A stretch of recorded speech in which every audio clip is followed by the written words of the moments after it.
तो क्वेश्चन में हमें दिया हुआ है कि 5 equal resistance each of resistance are connected as shown in the figure. A battery of V volt is connected between A and B. Find the current in AFCEB. ठीक है, तो मुझे AFCEB के अंदर अंदर करंट बताना है. AFCEB ये वाला पाथवे में, इस वाले पाथवे में मुझे करंट को पता करना है. ठीक है, तो सबसे पहले तो मैं पता करता हूँ कि नेट करंट इस सर्किट के अंदर फ्लो कैसे करता है. ठीक है, तो कैसे करेंगे, मैंने कहा कि अगर इसको मैं थोड़ा ओपन कर दूँ. ठीक है, इसको थोड़ा ओपन कर दूँ. मैं कहूँ अगर ये ए पॉइंट है. ठीक है, अगर ये ए पॉइंट है तो ए से 2 सर्किट्स पास कर रहे हैं. ठीक है, एक तो इधर की ओर और एक इधर की ओर. ठीक है, उसके बाद एक इन दोनों के बीच में है. ठीक है, तो एक सर्किट बिल्कुल इन दोनों के बीच में ड्रॉन है. ठीक है, उसके बाद मैंने कहा कि एक बी सर्किट है. बी सर्किट से भी सिमिलर एक अपर साइड में करंट फ्लो कर रहा होगा और एक लोअर साइड में कनेक्ट फ्लो कर रहा होगा. तो ए बी, ठीक है,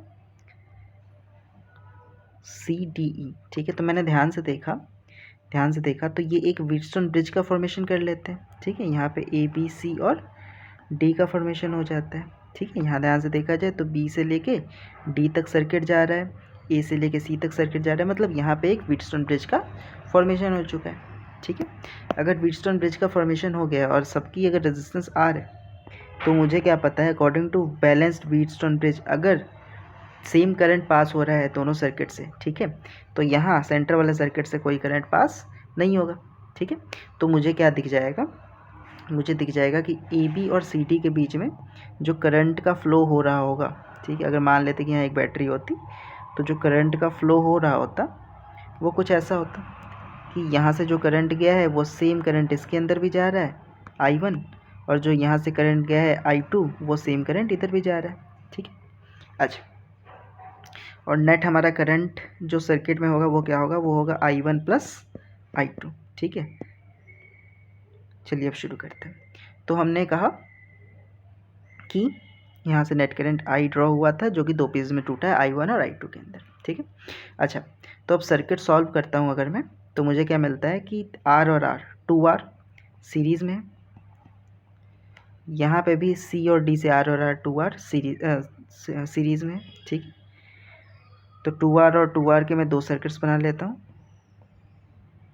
इसको मैंने कहा A पॉइंट है, इसको मैंने कहा B पॉइंट है. अब जो I करंट जा रहा था यहाँ ये I1 में चला गया और यहाँ पे ये I2 में चला गया. I1 और I2 के 2 सर्किट्स में चले गए. ठीक है, अब 2R और 2R पैरेलल कनेक्शन है. पैरेलल कनेक्शन शो करने के लिए मैं 1/R1 प्लस 1/R2 यूज़ कर सकता हूँ, या R1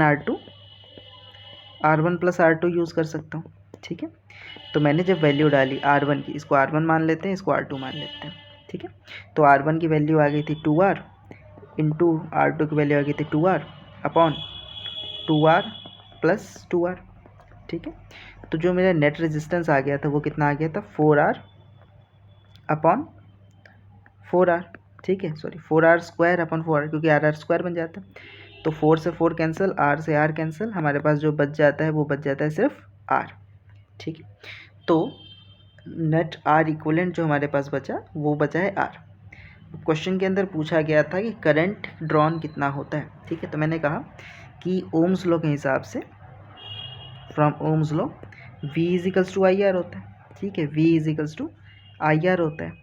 तो net current I net is equals to V upon R equivalent हो जाएगा. मुझे क्वेश्चन के अंदर आर इक्विवेलेंट की वैल्यू जो दे रखी है वो दे रखी है R, तो I net is equals to V upon R. ठीक है, तो मैंने कहा कि इस पूरे सर्किट के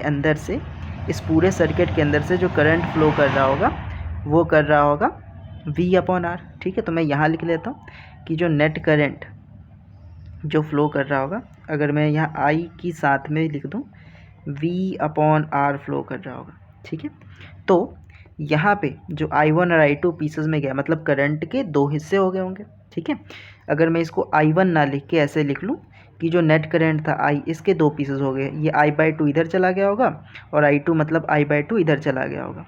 तो मैं ऐसा लिख सकता हूँ कि जो मेरा सर्किट है, ठीक है, यहाँ पे करंट कुछ ऐसा गया होगा I/2. मतलब करंट V बाय आर जा रहा था, I का मतलब, तो V बाय आर इंटू 2, तो मतलब हर एक सर्किट में जो करंट की वैल्यू जा रही थी, ठीक है, हर एक सर्किट में जो करंट की वैल्यू जा रही थी वो जा रही थी V बाय 2R। तो मैंने कहा कि जो मेरा ये सर्किट होगा AFCEB,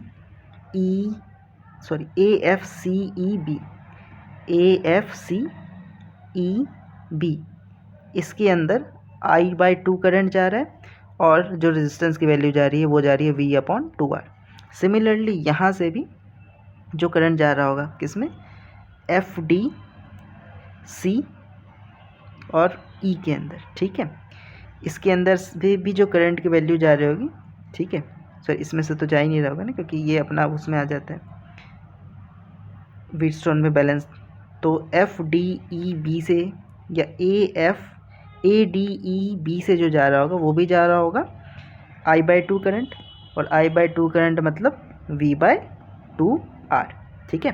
तो मैं कह सकता हूँ कि जो नेट करंट फ्लो है वो कितना होगा, V/2R होगा। V/2R मतलब option number C। Thank you.